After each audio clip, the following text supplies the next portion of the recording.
Praise the lord. దేవుని పరిశుద్ధ నామమునకు మహిమ కలుగునుగాక.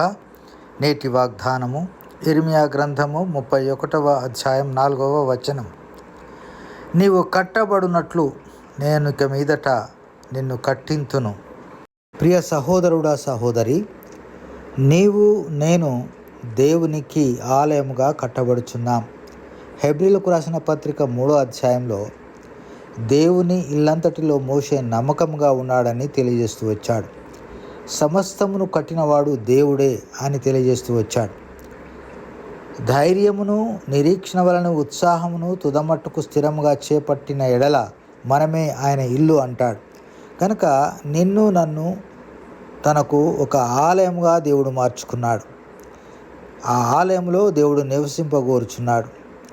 ప్రేమగల యేసయ్య, మా హృదయాలను నీకు నివాసయోగ్యమైన ఇల్లుగా మార్చుకున్నందుకే వందనాలు.